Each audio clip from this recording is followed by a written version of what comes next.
Welcome to Massive Late Fee. And now your hosts, Mark and Carol. Well, hello everyone. Welcome back to Massive Late Fee. My name is Mark. With me as always is my sad girlfriend, Carol. How you doing today, Carol? Hey, what's up? Not much. It's been a great week here. It is December 20th, 1997. It's the last episode of the year. Well, I mean, not technically, because we're still going to do 2 more episodes of 90210. Yes, but it's our last episode of the main show. Next week, everybody, get ready, strap in for the best of 1997. That should be fun and frivolous and frivolity and all that stuff. Isn't it crazy that that's going to be the 4th best of, because it's the end of the 4th year? Technically, it's going to be the 3rd best of, because the first year I didn't do a best of. Oh, yeah. True. But, yes, it is weird that we have done 4 full seasons of our cool little show here. We're going into 1998, Carol. Wow. 98 is great. Time flies when you're having fun. Yes, it does. You know what doesn't fly anymore and isn't fun and is very sad, Carol? Titanic. Yes, but more sadness. This is going to be a sad sandwich because we're going to start with sad. We'll have some fun in the middle, and we're going to end with sad. Christopher Farley, comedian, Saturday Night Live, dead. Aw. Yeah. Tragic. What happened? December 18th. Unfortunately, drugs happened. Oh. Oh, now you don't care. Now you're like, fucking good. No. Let him rot in hell. I care. I just didn't know. That's still sad. You were never the biggest fan, No. but a mixture of cocaine and, I believe, alcohol.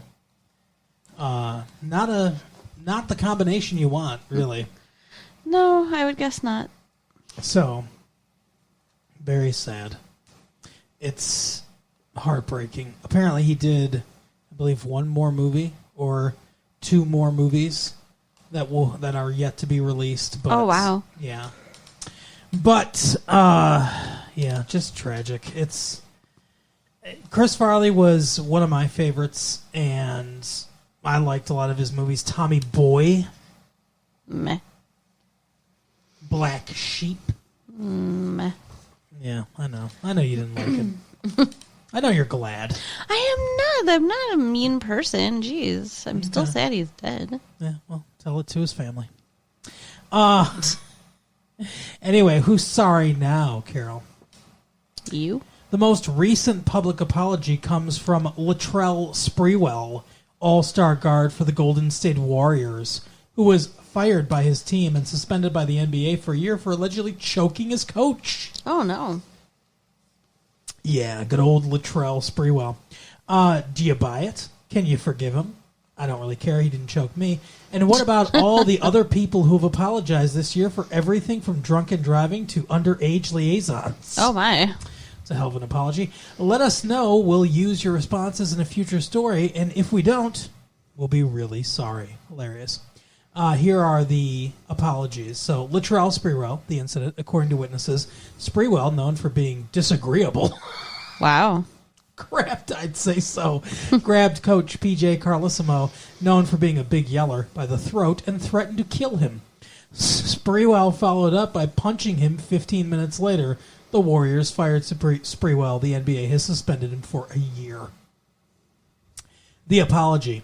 I know this conduct. These are quotes. When I say the apologies are always going to be quotes from the person. I know this conduct is not acceptable in society and professional sport. I accept responsibility for what I've done. Then Sprewell says he does not think he should be suspended from the NBA. Of course.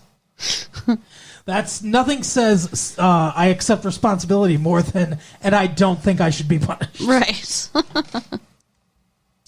Tim Allen, arrested by Bloomfield Township Police in May for drunken driving after a golf outing at Oakland Hills Country Club. It's a very nice golf course there. He needs to get his shit together. No shit. He pleaded guilty to a reduced charge of impaired driving. It was the first alcohol-related offense for Allen, who did time in prison on a drug charge many years ago. Right. He did. Cocaine.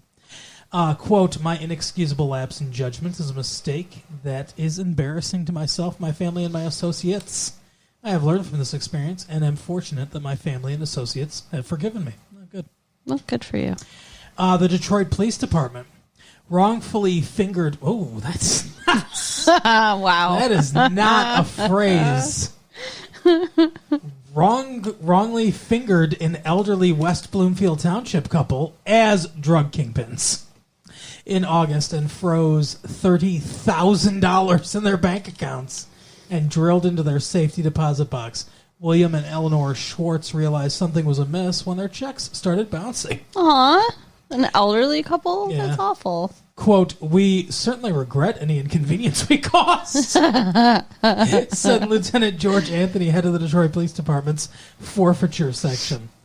I wonder if they'll get anything for that. Like, I wonder if they'll get any kind of compensation or, for pain and suffering. Do they just get to freeze anyone's bank accounts they want and then be like, oh, well, we apologize. Here's your money back. They should at least pay their bank fees because there's got to be bank fees. Yeah. Here's one. Here's a big one. Okay. I don't know. I don't believe we reported this story when it came out, but Fuzzy Zeller, professional golfer, it's sports, so I'm pretty sure I was browbeaten into not talking about it. Called Masters champion Tiger Woods, who, as I'm sure most people know, is black or Cablinasian, whatever, part black.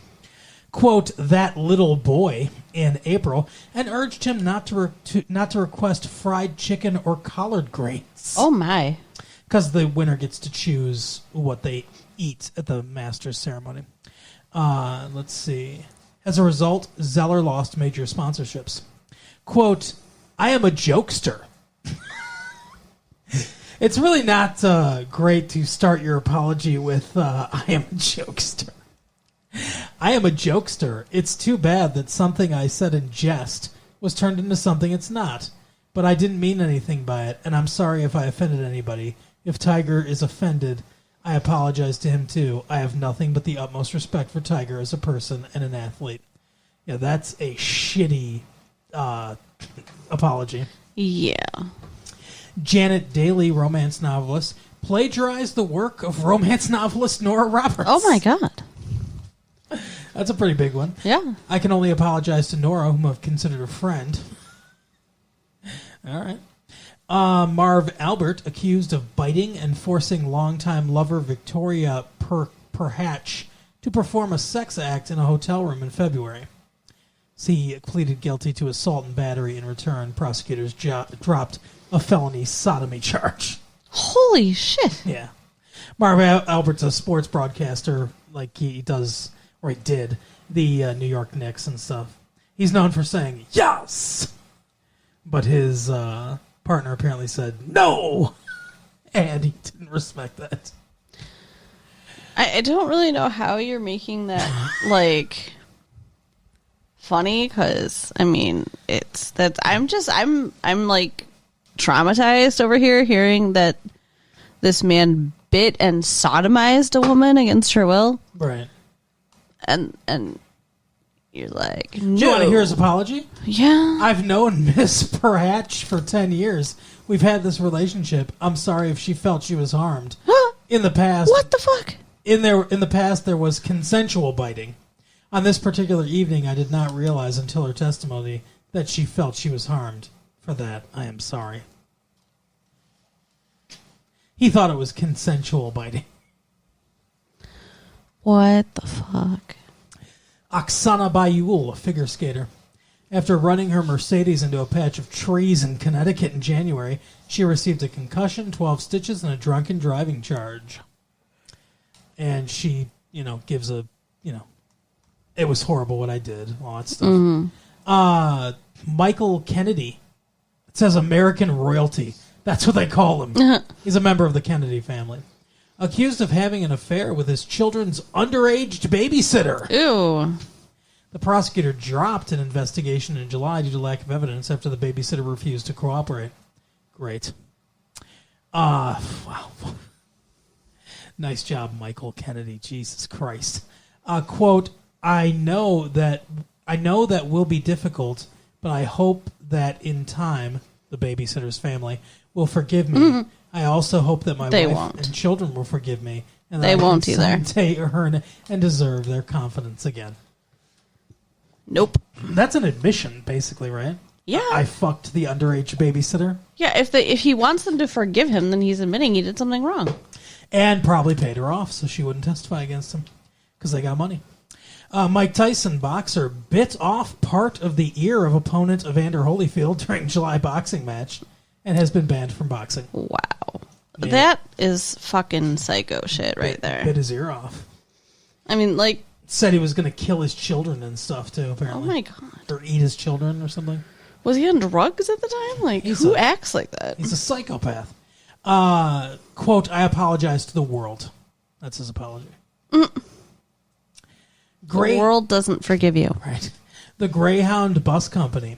After celebrating her birthday with her daughters, 80-year-old Antonio Sabrina boarded a Greyhound home to Tampa, Florida with her present, a 7-week-old Pekingese named Cookie. The driver discovered the dog, told Sabrina animals were not allowed, and put her and the dog off near Ocala, Florida at 3 a.m. That sucks. Yeah. Greyhound officials apologized, suspended the driver, and gave Sabrina a refund and a voucher for a new ticket. Okay. So, the question is, Carol, can you forgive? Do you think that these apologies meet the muster? And no. What do you think about celebrity apologies in general? I think that they're usually not genuine, and they're usually just, trying to save face or say whatever they think people want to hear. But you know what's always genuine? These ads from us. Listen to this. Hi, everybody. It's your favorite podcasters, Mark and Carol from Retro Late Fee Podcast. Hey, what's up? We're just popping in here real quick to let you know about our Patreon. Patreon.com/Retro Late Fee. Do you love Retro Late Fee and just wish there was always more? Because there is more over there. We've got Back into the Future, where we talk about stuff from nowadays. Right. We've got Lost in Time, One Day, 1 Year, and we record our thoughts on that like it's the regular podcast. Maybe we'll do Shakespeare someday. Exactly. And as a special for you guys, if we get 100 Patreon subscribers, Carol, tell them what they'll get. Some of you have asked about bringing back the mixtape. The mixtape is where we talk about music that's popular 25 years ago. And it was actually one of my favorite segments to make. So I would love it if you guys would subscribe so we can make it again. Yeah, if we get 100 Patreon subscribers, we will bring back the mixtape. So go to patreon.com/Retro Late Fee. Help support us and this beautiful creation that we put out for you every week. So we can keep making more and more episodes. Soon it'll be every day. All right, now back to your regularly scheduled program. Later. So, Titanic. Yes, Titanic. That was a kick in the gut, huh? It's a movie. Yeah, it's a really, really good movie. It's just, oh my God, it's so many emotions. So, this is a movie that costs $200 million to make. Wow. More than it costs to build the Titanic. That's insane. They built a replica Titanic for this movie. They spent another $200 million marketing the movie. So they spent $400 million on the movie. Wow. Now it's opened at number 1. I don't know if this movie can make back that huge of a budget or not, but we'll see, I guess. This movie is 3 hours and 15 minutes long. It didn't feel like it. It's a huge, sprawling, period drama, romance movie. It should absolutely fail. This movie should be bad. It should be boring. It should be The English Patient Oh, God. meets Waterworld. Wow. That's what this movie should be.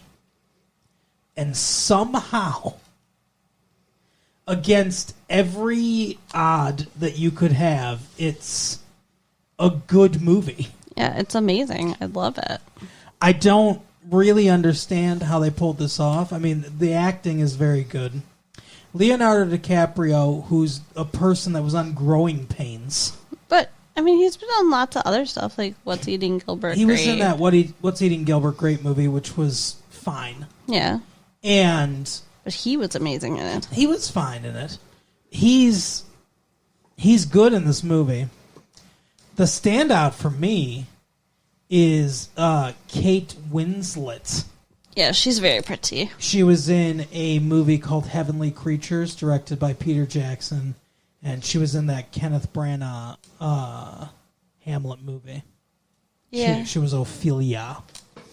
But I've heard a lot of people talk about her weight Really? and how Are they high? overweight she is. What? Yeah, it's pretty crazy to me, but that's apparently something that people are saying. Well, people are wrong. Yeah, I agree. She looks beautiful in this. I'll tell you what, she puts the first 3 letters in the movie. Oh, jeez. That's awful. Come on. I did not expect... I love how fucking offended you are. I did not expect there to be nudity in this PG-13 movie, Well, but there is. yeah, and it's tasteful, though. Yes, tasteful nudity, I agree. What a tasteful nude. But, there is, she's Yeah, you get to see her boobs. she's quite a beautiful woman. And she is beautiful. But I think she is the standout, as I said, in the movie.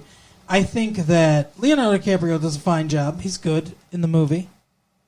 Well, you're looking at me like I'm fucking crazy. Because they're both amazing. I don't know why you're like, oh, she's better than him. She was not better than him.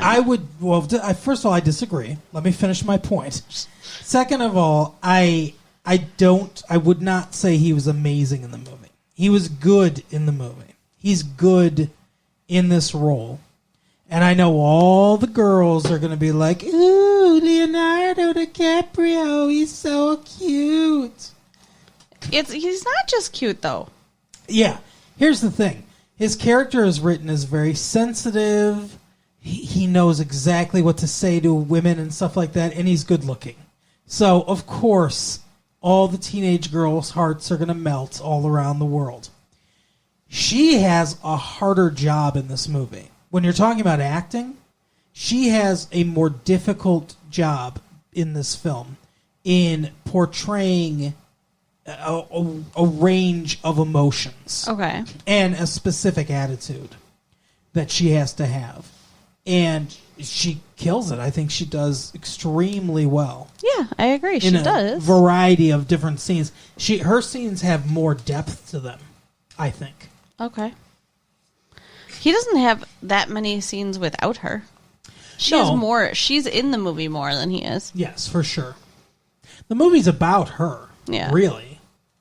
But yeah, so I think she did a great job. Obviously, James Cameron's a great director. Yes. This movie, I think part of the reason... this is going to be a forensic examination of why this movie works, because it really shouldn't work. But I think one of the reasons why this works is because this movie is more than one thing. Right. It pulls off multiple things. At the core of the movie is a romance story between Jack and Rose. Mm-hmm.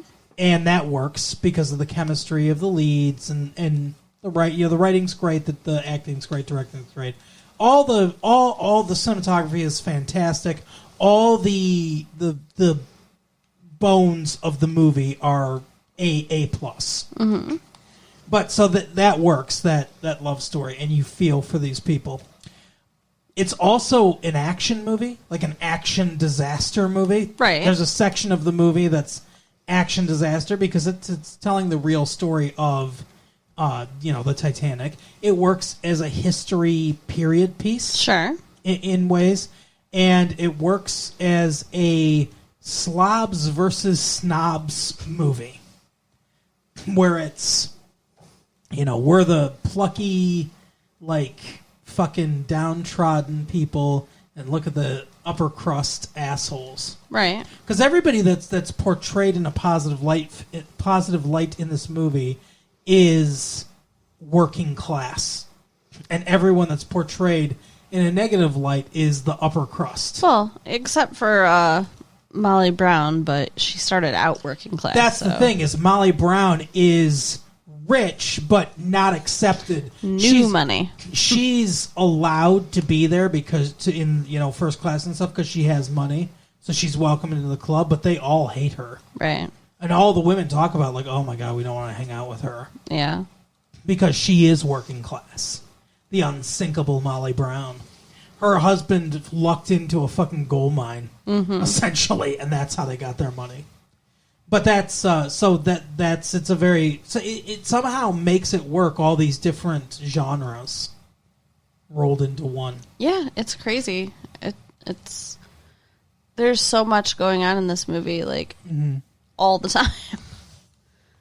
Yeah. So, what do you think?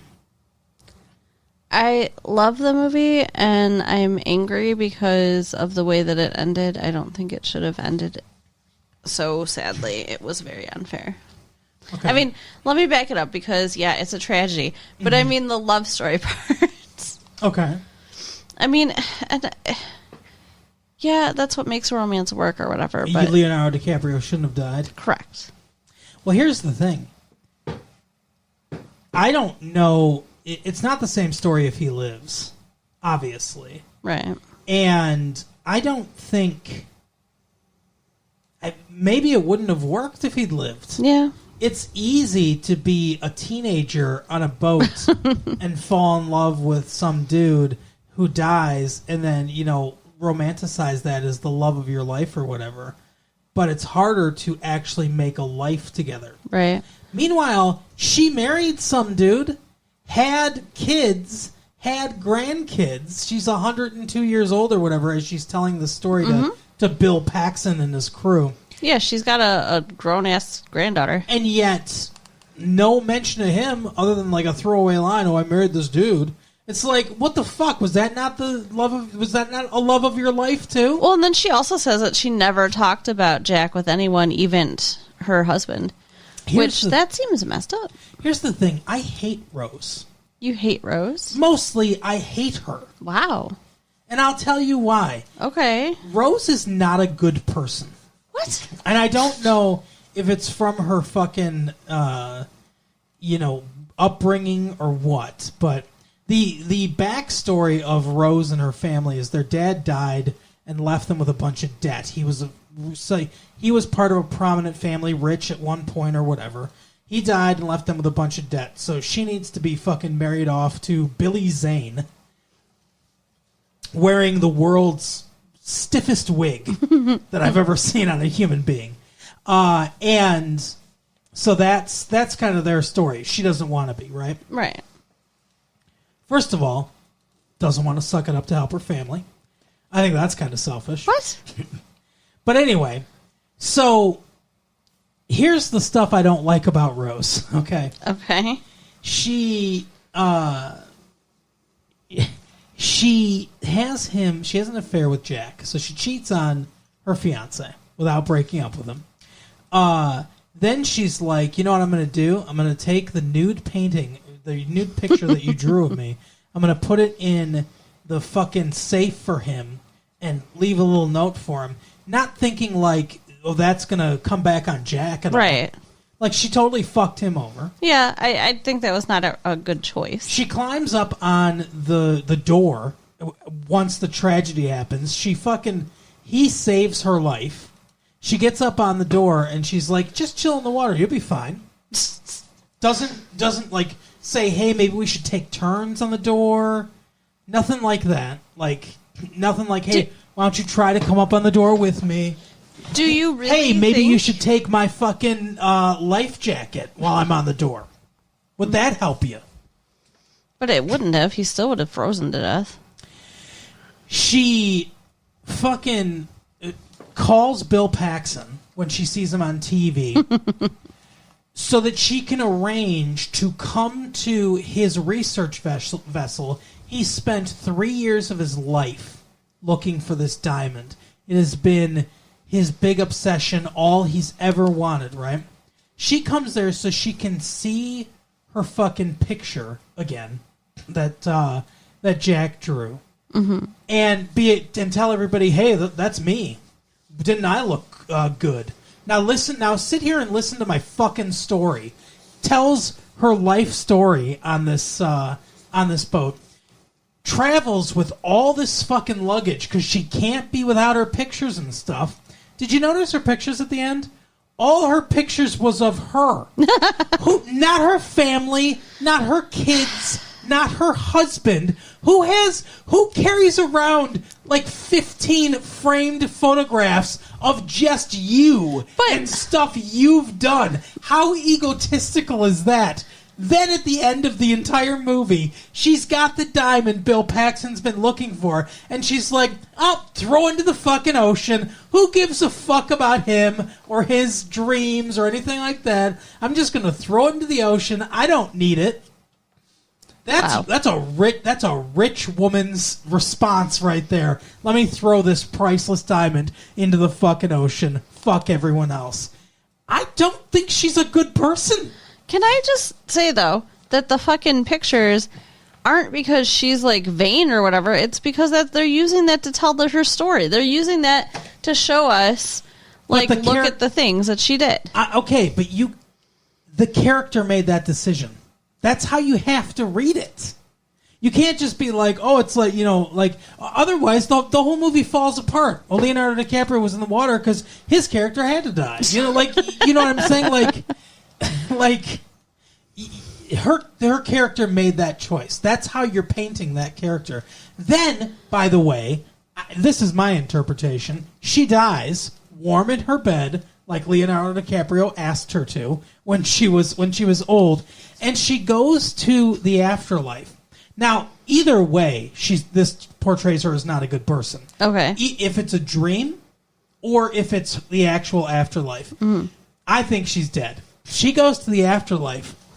Her version of the afterlife is imprisoning all these fucking people that died on the Titanic in the fucking Titanic. Hey, remember this fucking tragedy that happened to you and you died and you and your kids died and stuff like that? There's your afterlife. Like, if you died, crashing into a mountain in a fucking plane, would you want your heaven to be on a plane? No. Excuse me. Wait a second. I'm not done. So why would these people, want to be on the Titanic? Fucking Leonardo DiCaprio is there waiting at the clock. She comes up to him at the clock. They kiss. Everyone claps. It's all about her in heaven. Like, everyone's like, we're just here to stand, and we were just waiting for you. We're just here to stand and clap because of your great love story, and you're the star of our afterlife, and no one gives a fuck about us. And, by the way, where's her husband?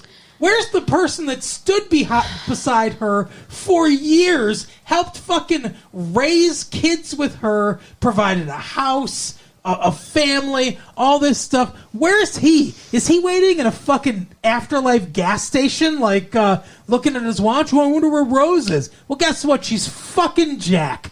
That's where she is. Okay, are you done? Yeah. She's not in charge of that. If you think that she's dead, she's not God. She didn't imprison them there. They're there, and she went down to join them. But I mean, yeah, it's one way to look at it, but I mean, really, because it is so Rose-centric, I think it probably was more of a dream than the afterlife. That makes it even worse, because she was in charge of that dream. But that's just, she's there. Of course she's going to dream it. I think Rose is an egotistical, selfish, vain person. Wow. I think she has a ton of negative character traits. Let me ask you a question. Other than Jack, who did she help in the entire story? Like when the disaster was happening and stuff like that, did she help anybody? she do anything to try to save anybody else? Or did she punch people in the face and, like... You know what I'm saying? Like, yeah. Was she a hero in any way? Molly Brown stood up and was like, hey, fucking save these people. And they were like, shut the fuck up or we'll throw you over the board. Rose didn't say that, and Rose was in the water dying. She was like one of the people that she wanted to go save. I know, but what I'm saying is, like, there were other people who were portrayed heroically. Yeah. She wasn't one of them. Okay. I don't think she was a very good person. Okay. Whatever. I'm just saying. Weirdo. I have a lot of problems with Rose. I hear. I mean, like, I feel very sympathetic towards her character because she's in a really shitty situation and she's just young and trying to, like, figure it out. Like, she's 102 now. She doesn't have much of an excuse anymore. Why did she have to throw that diamond away? She was just giving it back. Giving it back to who? To Jack? I don't know. Here you go. To the ocean where it should have been. Like, that's what they thought it was. When she said that badass Billy Zane shot himself. Heckley. After the Cal, whatever, yeah. After the stock depression crash thing happened, yeah. She has the barest whisper of a smile on her face. Yeah. She's happy that someone committed suicide. I think that's awful that he was one of the few men who managed to get onto a boat and then 15 years later he shoots himself. Yeah. Like, you managed to survive the Titanic. You don't have the right to kill yourself. I agree. It's selfish of him. Yeah. He was an asshole. He was a terrible person. Yeah. He was abusive. And he's got some fucking goon working for him, David Warner, who we just saw in Scream 2 for one scene. And he's in this movie as well. I don't blame her for cheating on him. Not in any way. No, that was like easy to kind of, pile on with. But yes, I agree. Once you slap your fiance and throw a table in front of her and scream at her and stuff like that, then yeah, if she cheats on you, it's kind of not on her anymore. Well, that's what he's doing on a cruise ship in front of fucking people working there even. Right. So who knows what he would... And, I have a question. When he says to her, you are my wife in action, if not yet in law or whatever. Yeah, sure. Does that mean that they're fucking? Maybe. I don't know. I'm not sure what exactly he meant by that. I don't think a guy like that would restrain himself from having sex with her. So I think he did have sex with her, yeah. Yeah. That makes me sad. But it makes sense because, she certainly doesn't act like a virgin. Fuck no. Put your hands on me, Jack. Right, yeah. A virgin doesn't steam up the back of a fucking Model A and slap their hand against it. Yeah, she was very aggressive. Very sexually aggressive. That was weird. That's also weird for a woman of her time, yes. Yeah. That doesn't make you not like her. That's one of the few things you don't hate about her, right? No, I think that's fine. She's a progressive woman. I'm not saying that I don't hate her as a character, and I'm not saying that her entire character is bad. I'm saying I have some problems with her character, and I think the movie wants to portray her as, angelic or whatever, and I don't think she's that. I think she is a deeply, deeply flawed character. I think she has a lot of flaws. And maybe that's on purpose, because it juxtaposes with the Titanic itself. They bring her on this ship, and one of the first things they do is show a computer rendering of the Titanic disaster, and they're like, hey, fucking check this out. Remember this tragedy that you fucking lived through? Mm-hmm. Well, here's exactly how it happened, and here's all that. And they kind of go through this, and they're like, this is so cool, isn't it? Yeah, real cool, asshole. All the people I saw die. Right. And, she kind of tells the story after that. The cool thing about that is they kind of go through exactly physically everything they break down very clinically everything that's going to happen. So as it starts happening, we know exactly what else is going to happen. The when the back of the ship, because they're on the back of the ship, when it breaks and the back of the ship starts to come up, we're like, we're thinking, oh, they told us that was going to happen. The ship's going to go up and bounce up and down like a cork before it sinks to the ocean. So we know exactly the process of what's going to happen, which is a nice little kind of foreshadowing like tool so that we know what to expect next. And somehow Jack knew exactly what was going to happen. Well, Jack watched that presentation. Right. But yeah, so that happens first. But we juxtapose this clinical dry, hey, here's what happened, here's the history, like a very dry history textbook. This happened, this happened, this happened. And then we get to see it all in action, and we get to see people falling. We get to see people holding their babies, freezing in water. We get to see guys. Remind me about that. We get to see guys falling and then hitting the back of the propeller and fucking spinning around 1,000 times. It was kind of funny. But like we get to see all this, like it brings it to life. Mm-hmm. And like Bill Paxton says, he's like, I've been thinking about the Titanic for all these years, and I never really understood the totality of it and the tragedy of it and all this stuff. Yeah. And it kind of does. It does that. It brings this tragedy into a really sharp focus. Because there's a lot of sad shit that goes on. There's the happy romance part of the movie. It's almost like in two halves. Oh, yeah. And then there's the back half is now everyone's going to die and it's fucking tragedy. And look at this mom putting her 2 kids to bed and reading them a story about how, they're going to stay young and beautiful for eternity and stuff. Little do they know, so sad. Little do they know they're going to have to stand at the bottom of a staircase and fucking clap when 2 assholes kiss in their afterlife. Again, Rose does not have control over the afterlife. So do you think that's a dream? I don't know, kind of. I mean, either it's a dream or she died and they were welcoming her because they've all been there and she's just now joining them, which would kind of make sense, I guess. Okay, so they're there to clap her and say, hey, welcome. Welcome to Titanic in the afterlife. This fucking dude's been waiting here for a long time at this clock. Just wasting his afterlife, just wasting his eternity. But I agree that it's kind of weird to think that she wouldn't see her husband. It's also kind of weird to think that, like I said, if you died on the Titanic, your afterlife is being on the Titanic? Why? That's so cruel. You died in a house fire? Well, here it is, a fireplace. That's your afterlife. Yeah, I don't know. Yeah, that's no good. So, I don't know.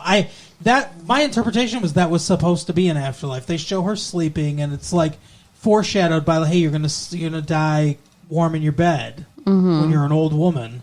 So it seems like it's kind of foreshadowing that. And she was 102. Yeah, good for her. Jack mentions that he and his dad, they fished in... Ice fishing, yeah. Ice fishing in Lake Wasaka in... Chippewa Falls. Yeah, Wisconsin. Which is a real lake that really exists there. Okay. It is a man-made lake that wasn't made until 5 years after the Titanic. Oh, really? Oops. So that's a in continuity. Did you discontinuity? Flip and look this up in the encyclopedia or whatever? Yes, I went to the encyclopedia under W. Correct. Wow. Yep. That's the kind of effort he puts into this. Fuck yes. I also did some research on the Titanic. Apparently, the captain was pretty much 100% responsible for this disaster. Oh yeah. Well, they were full steaming ahead, which, like, in the movie, they kind of depicted as, like, hey, let's fucking break this record. That was just kind of standard procedure back then, was to go full speed ahead when you were going across the Atlantic. So, I mean, nothing really out of the ordinary there. But they were warned by several ships that had passed by the area, hey, there's a lot of icebergs out here, you might want to be careful. And he ignored all those warnings. Yeah, if I was getting those warnings, I don't think I'd be full steaming ahead. I think I might, stop until there's light and you can see again. Right. He he also one ship hit an iceberg head on, but was still able to complete its journey. Did he know that? Was he told that? I think so. Yeah. Holy shit! And he said that he was quoted as saying that he could not see a situation where hitting an iceberg would cause the ship to sink, saying that he believed that shipbuilding had grown beyond the need to be worried about icebergs. What an arrogant bastard. And a lot of things transpired exactly the way it had to in order for this to sink. Like, if they had hit the iceberg head on, they probably would have been okay. Some people may have been killed because of collision and stuff like that, but the ship most likely wouldn't have sank.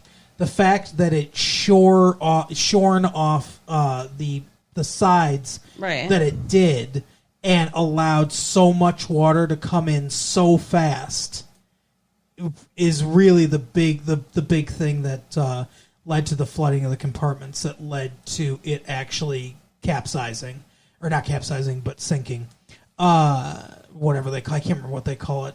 They use the term in the movie too, but I can't remember what it is. I have no idea what you're talking about. There's a term for sinking, but I can't remember what it is. Anyway, so that had to happen exactly like that, and the lifeboat situation, there were not enough lifeboats Because they didn't want it to be too crowded on the deck. Right. What the fuck kind of reasoning is that?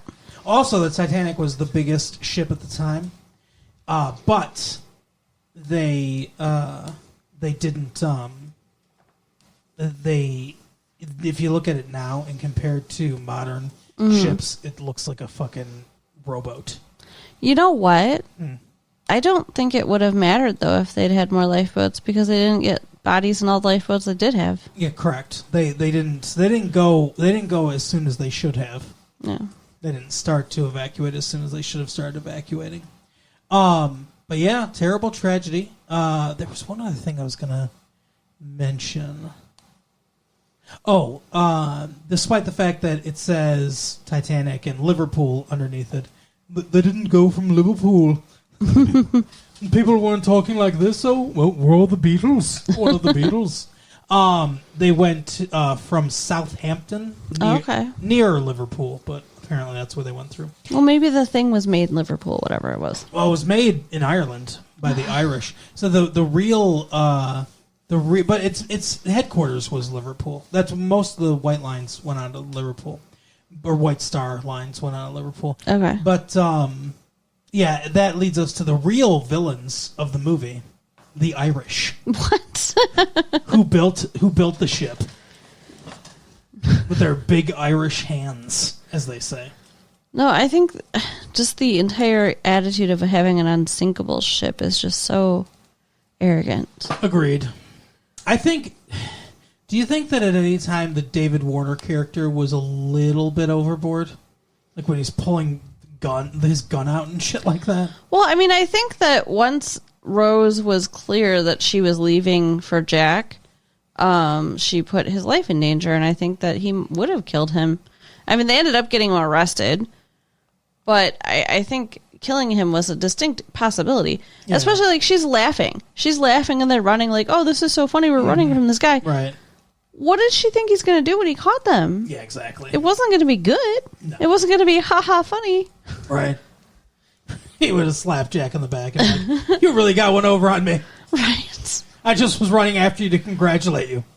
But yeah, I do. I do kind of wonder, like, what was his intention? Yeah. Did you have any problems with the movie? No. No? Perfect film in your opinion. Yeah. Well, I mean, okay, except for, like, at the end, I really wish that Jack had survived too. And, really? I mean, you think that would have made a better movie?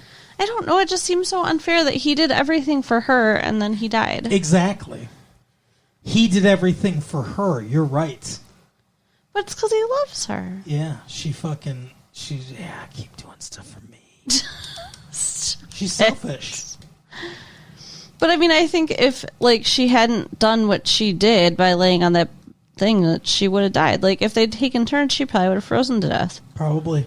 So, I mean, she did the right thing, even though it sucked. Maybe she should have gotten in the water and let him get on the thing. Maybe he should have lived.